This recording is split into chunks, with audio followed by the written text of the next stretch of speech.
Olá, meus caros, sejam bem-vindos para mais esta aula. Dessa vez sobre David Emily Durkheim, né? Este outro clássico da sociologia contemplado aqui no nosso livrinho Sociologia Clássica, Marx, Durkheim, Weber. Bom, já vamos logo aqui. O Durkheim, ele é muito importante para a sociologia porque ele vai se colocar a fazer umas indagações que o fundador da sociologia, Auguste Comte, não pensou. E por isso que ele passa a ser um clássico. O Comte não aparece na lista, mas ele aparece, né? Caramba, mas ele aparece. Por quê, né? Então vamos entender isso aqui. Bom, primeiro vamos ver um pouquinho da vida dele. Ele nasceu em Epnel, na Alemanha, no dia 15 de abril de 1858. Né? Considerando que Marx vai morrer em 83. Então, né? Em 58, Marx já estava morando em Londres. Né? E vai morrer em Paris no dia 15 de novembro de 1917. 15 de novembro de 1917 já tinha moído a Revolução Russa. Né? Então só precisa encaixar ele na história. O David Emily Durkheim é judeu, inclusive filho de um rabino, quarto filho de um rabino. Né? E ele sempre foi muito ligado à raiz positivista. Tá? Ele é profundamente influenciado pelo Auguste Comte, ele é profundamente influenciado por Charles Darwin, né? Ele está bem nessa pegada científica. E a preocupação dele é exatamente colocar, afirmar a sociologia como uma ciência. Né? Então ele vê essa importância e ele quer explicar essa questão. Bom, ele vai fazer dentro das medidas dele. O Talcott Parsons, que a gente já citou, ele vai definir que existem o primeiro Durkheim e o segundo Durkheim. O primeiro Durkheim ele seria de influência positivista e de influência até materialista, né? Porque o positivista ele tem bem aquilo, ele quer o fator positivo, né? As batatas, lembra? E o segundo Durkheim ele já seria um pouco mais idealista, porque ele já estaria mais já na pegada mais Kant, né? Mais no sentido do que o povo concebe, a sociedade e tal, ele já teria ido para este rumo. O fato é que o Durkheim, ele fala assim, olha, a sociologia é uma ciência. E se ela é uma ciência, ela tem que ter um método próprio e ela tem que ter um objeto próprio. Chega de ficar pegando os métodos e objetos das outras ciências. Ela tem que ter um método dela e um objeto dela. Né? E ele vai definir um objeto e um método para sociologia. O método a gente já viu, o objeto a gente ainda vai ver na aula que for sobre os objetos, mas eu já adianto. Ele notou a noção do fato social. Lembra da definição que a gente viu dele lá na primeira aula? A sociologia estuda os fatos sociais como se fossem coisas. Essa é a ideia dele. E com isso ele vai conseguir afirmar, ele vai descrever um método sociológico, ele vai conseguir afirmar a sociologia enquanto ciência. Inclusive é por causa dele que a sociologia vai para o ensino superior. Né? E aí vocês estão estudando. Então é por causa do Durkheim. Tá? Ele tem muita importância nesse aspecto. Bom, qual que é a ideia do Durkheim? A ideia é de que se é ciência, você precisa de positividade. Você precisa conseguir pegar a coisa e estudar. Por exemplo, como é que um biólogo estuda um fungo? Ele pega o fungo e coloca no laboratório e olha, né? Como é que um astrônomo estuda a Lua, né? Ele tem um observatório, ele analisa a Lua, né? Cheston brinca que um dia aconteceria uma guerra entre pessoas que usam microscópio e pessoas que usam telescópio, né? Umas acham que a gente é pequeno demais, outras acham que a gente é grande demais. Eles brigariam entre eles e fariam uma guerra. Ai, boa, moça estoniano. E aí, o que a gente pode notar com o Durkheim é que ele tenta fazer isso para a sociologia. Ele quer que a sociologia pegue o fato social, né, e o estude como se estivesse estudando algo em laboratório, assim, certinho de entender e tal, né? E aí, o nosso amigo Durkheim vai, então, propor o fato social. Para ele, o fato social ele é uma coisa, ele tem que ser tratado como coisa, tá? exterior ao homem. Então, a primeira coisa, a característica do fato social, ele é uma coisa. Tem que ser tratado como uma coisa. Segundo aspecto, ele é exterior ao homem. Então, por exemplo, as coisas que são interiores ao homem não interessam ao fato social. O fato social é só aquilo que é exterior. Tá? Só que eu tenho que tratar ela de forma independente, como se ela fosse uma coisa. Então, repara que ele não está preocupado com o homem. Está preocupado com as coisas do homem. Tá? E ela tem valor coercitivo. Certo?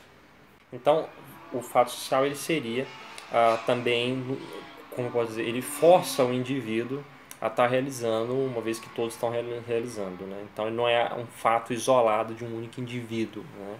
Ele é externo ao indivíduo, ele é uma coisa fora do indivíduo e ele não é só do indivíduo, mas de toda a sociedade.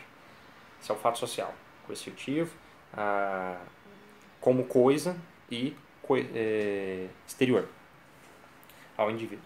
Bom, quando o Durkheim ele concebe desse jeito o fato social, aí ele vai falar, olha, ficou claro para a gente que o que a gente tem que fazer então é separar o senso comum da investigação sociológica.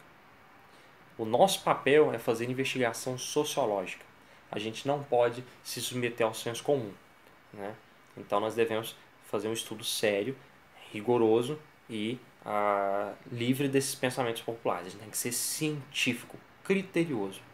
Então repara que a ideia dele realmente é colocar a sociologia como ciência. De fato ele colocou. Né? Bom, ele vai escrever algumas obras, né, que nós podemos estar citando aqui. Vamos listá-las.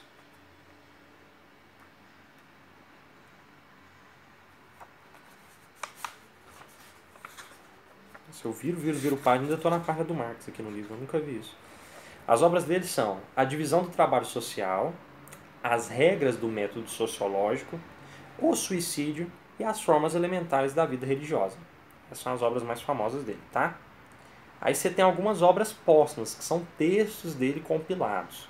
A Educação e Sociologia, Sociologia e Filosofia, Educação Moral, o Socialismo, a Evolução Pedagógica na França, Lições de Sociologia, Montesquieu e Rousseau, Precursores da Sociologia, Pragmatismo e Sociologia, Ciência Social e Ação.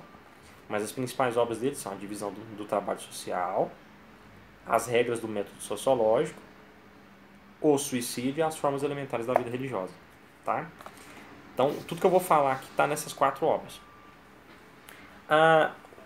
Essa noção já do fato social, ele já deixa isso bem explicado nas regras do método sociológico.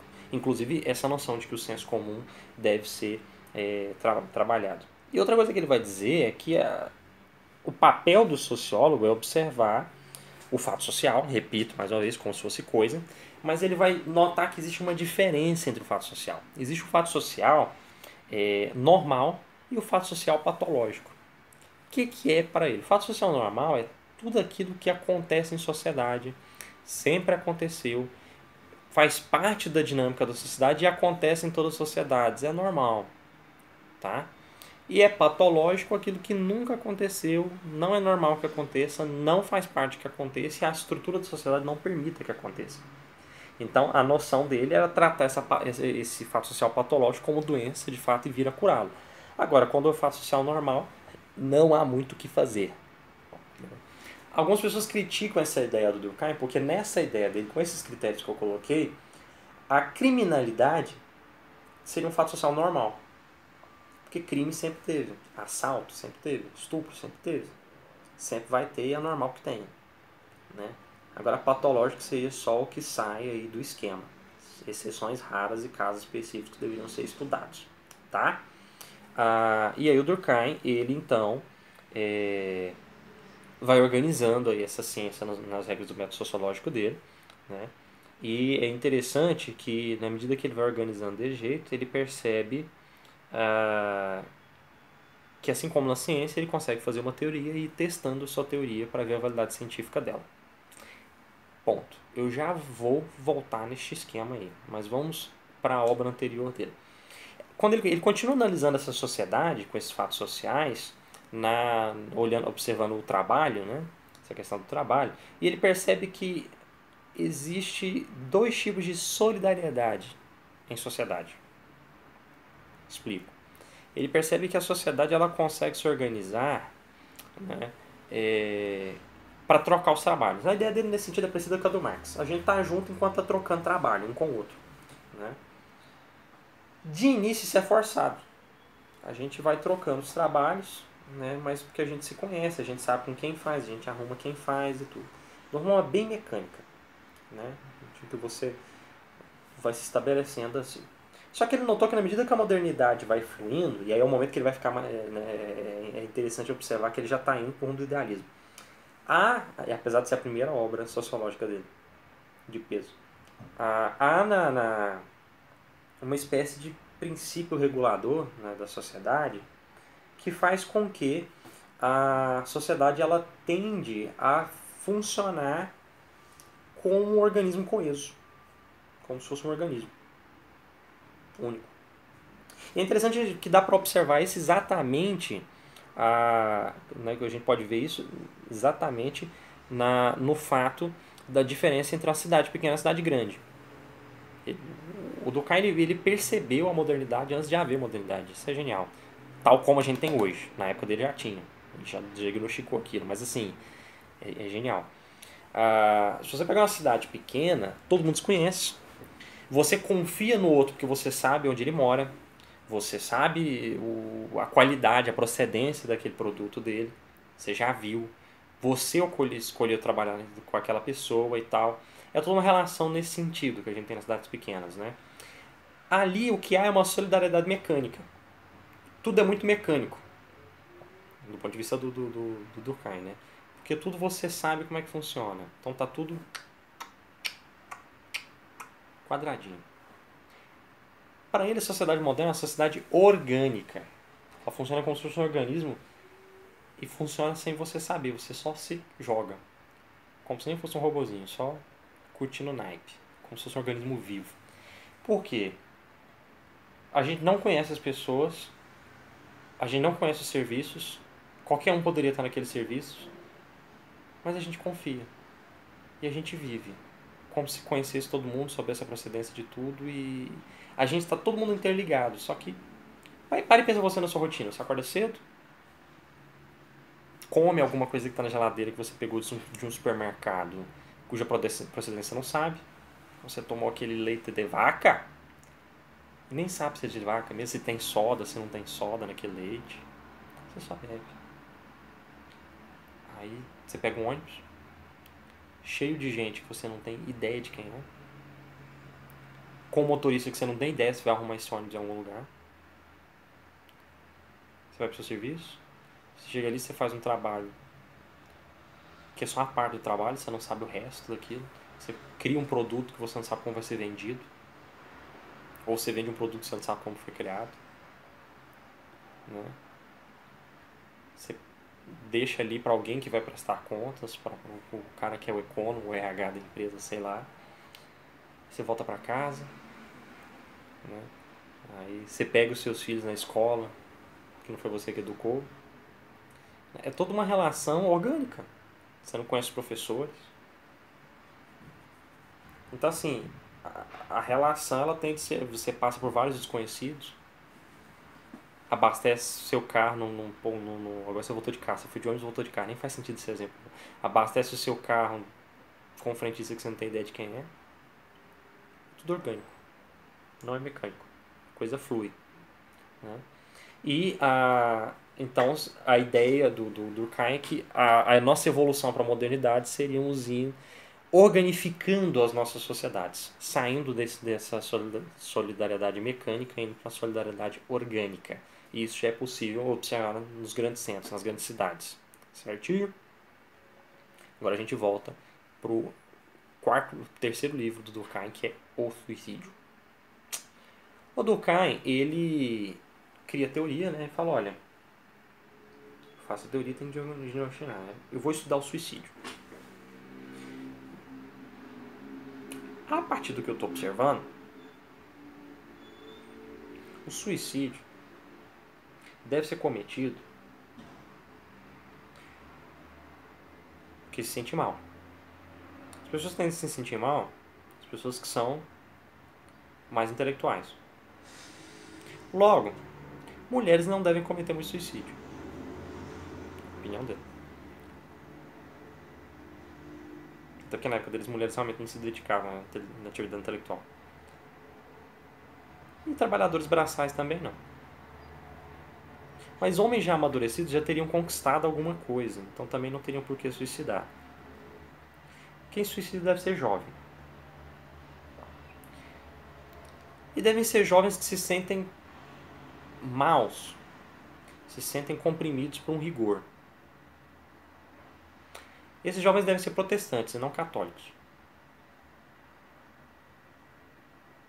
E aí ele vai testar, ele vai levantar os dados, vai passar por vários países coletando dados, estatísticas de suicídio, e ele chega à constatação que realmente suicida mais jovens protestantes de países do norte do que jovens católicos do país do sul, ou mulheres protestantes do norte.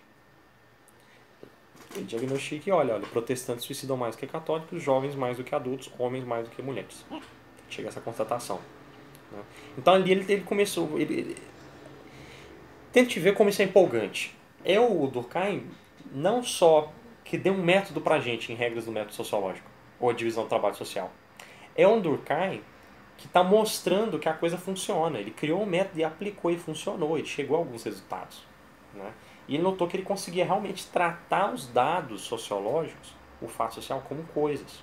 Inclusive ele vai pegar essa coisa, que é o suicídio, e observe como ela é uma coisa mesmo. Ela é externa ao sujeito. O suicídio não está dentro do sujeito. É algo de fora do sujeito. Né? Que ele trata como coisa e que é coercitiva. As pessoas fazem em sociedade. Né? A sociedade obriga as pessoas a fazer. Elas não queriam fazer aquilo, mas acabaram fazendo.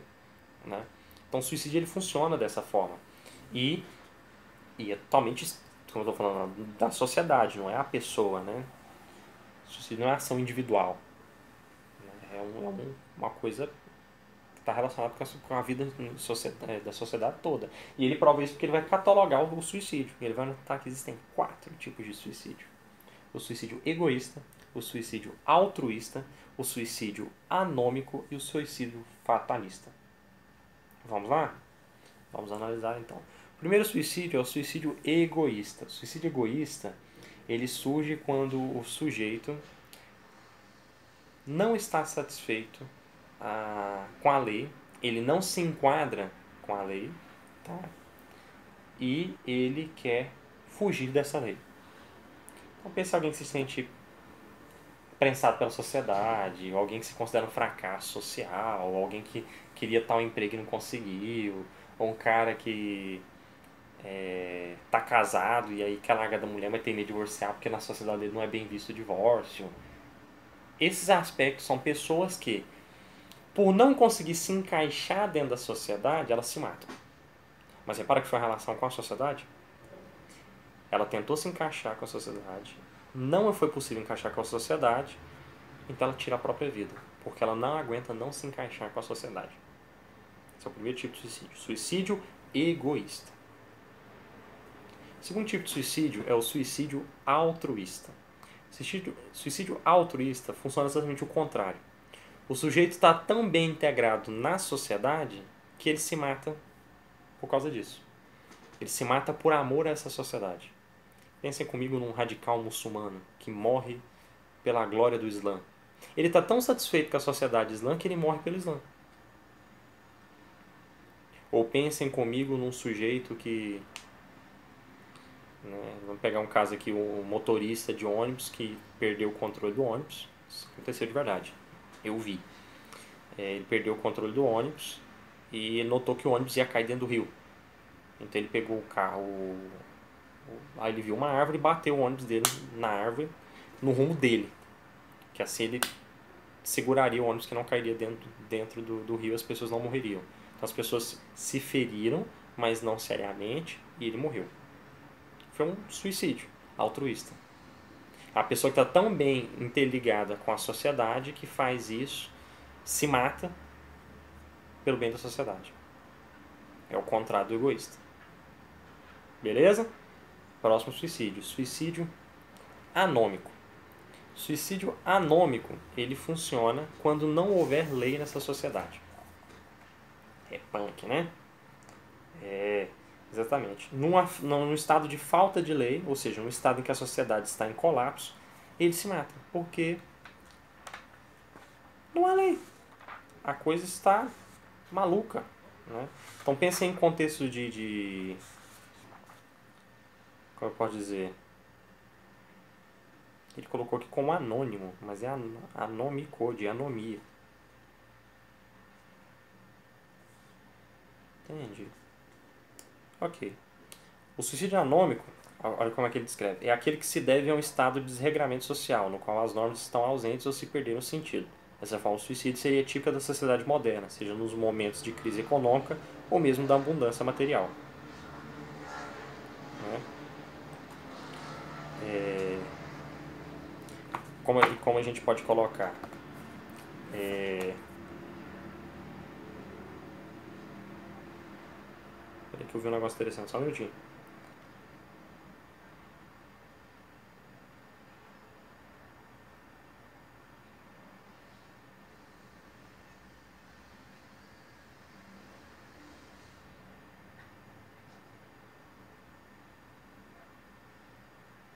Gente, que interessante, eu não sabia disso não.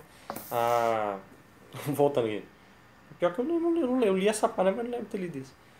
O suicídio anômico ele vai funcionar, como o próprio nome dele diz, anomos. A, não, nomos, lei. Né? Então, anomos, estado de não ter lei.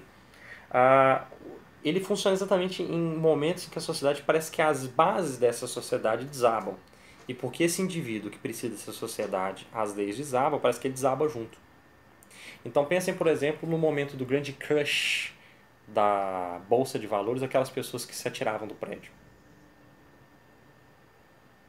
Ou pensem comigo no estado de guerra, né? Na guerra, por exemplo, na Segunda Guerra Mundial, quando os americanos atacaram o Japão e obrigaram o imperador, em rede nacional, a admitir que não descendia dos deuses. Tem várias pessoas que se mataram. Por quê? Porque a lei, a glória do Japão está baseada no fato de que o nosso imperador é descendente dos deuses. Se ele admite que não descende dos deuses, eu lutei para a glória à toa. Então eu desabo junto com essa lei que caiu. Entendeu? Então, ó, o sujeito que não se encaixa com a sociedade se mata, o sujeito que se encaixa com a sociedade por isso se mata, e o sujeito que a sociedade desaba e ele desaba junto com ela. E por isso ele se mata. E ainda o suicídio fatalista. O sujeito fatalista, ele é interessante porque o Durkheim não citou diretamente, igual ele numerou esses outros três na obra Suicídio, mas ele, se você ler no rodapé, ele está ali o tempo todo, assim, você lê nas entrelinhas, ele está ali, né, o suicídio fatalista. O suicídio fatalista, ele se dá num estado em que como eu posso dizer, a regulamentação é tão grande que é insuportável viver naquela sociedade. Né? Então, a sociedade não está desabando, a sociedade está empurrando tanto aquela pessoa para baixo que ela acaba se matando para escapar disso. Né? Então, é o contrário da anomia. A anomia é um estado em que não tem lei, que as leis estão ruindo, né? Nesse estado aqui é que as leis estão tão pesadas que a coisa enlouquece. Né? Então, assim, não é que o sujeito está se sentindo excluído da sociedade, diferente do egoísta, tá? É que ele está pesado de tanta lei, de tanta cobrança. Pensem comigo aqui nos jovens japoneses que no período de férias ou quando terminam a faculdade se matam, porque assim, foi sempre cobrado ter uma disciplina de estudo tão ferrenha que quando acaba ele não sabe o que fazer. Porque ele precisa estar trabalhando, ele precisa estar estudando, ele precisa ser produtivo, ele precisa mostrar resultados. Aí de repente ele está de férias. Ele enlouquece. Ou mesmo dá o contrário, ele não precisa nem chegar de férias, não. A cobrança foi tanta que ele não aguentou e se matou. Melhor do que viver essa vida opressiva desse jeito. Esses são casos de suicídios fatalistas, tá? Então essa é a observação do Durkheim quanto ao suicídio, aplicando aí os seus métodos, suas análises, secando, entendendo os casos, né? E ele foi cadastrando de jeito, como quem estuda coisas.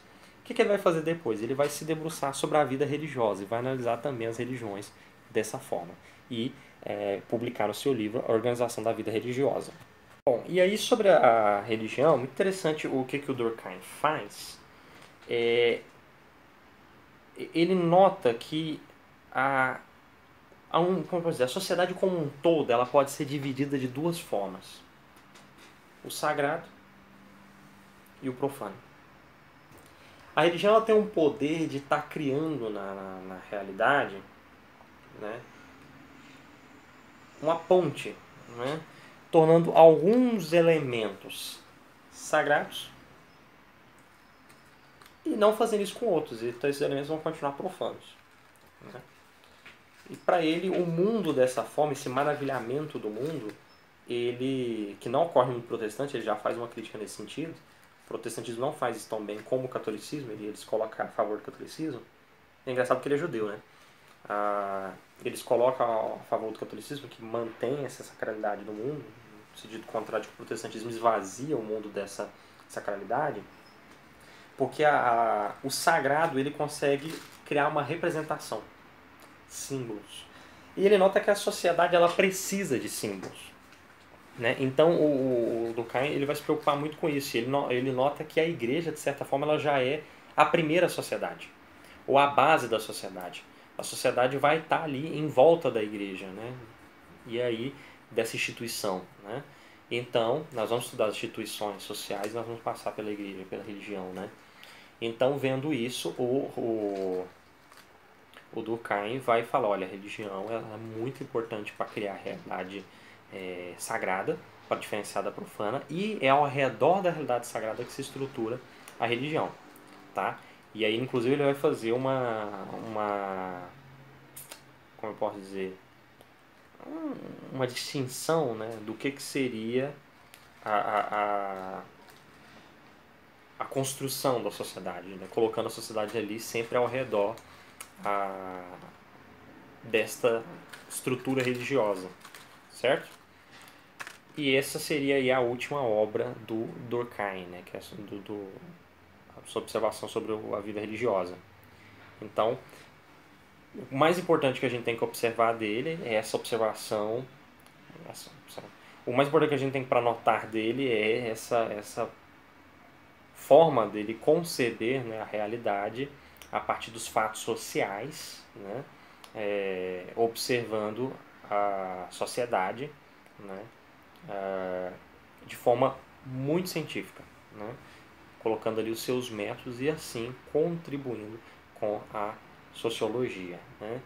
Ele não é um pensador assim tão original como o Marx e o Weber, na verdade ele meio que segue na cartilha do Comte, né? Mas ele tem toda a sua importância, dados os fatos que a gente já falou aqui. Então esse é o nosso segundo porquinho, dos nossos 3 porquinhos, né? Emile Durkheim, David Emile Durkheim, né? Davi Emílio Durkheim, os íntimos. Espero que vocês tenham gostado, e agora vamos ver o Max Weber.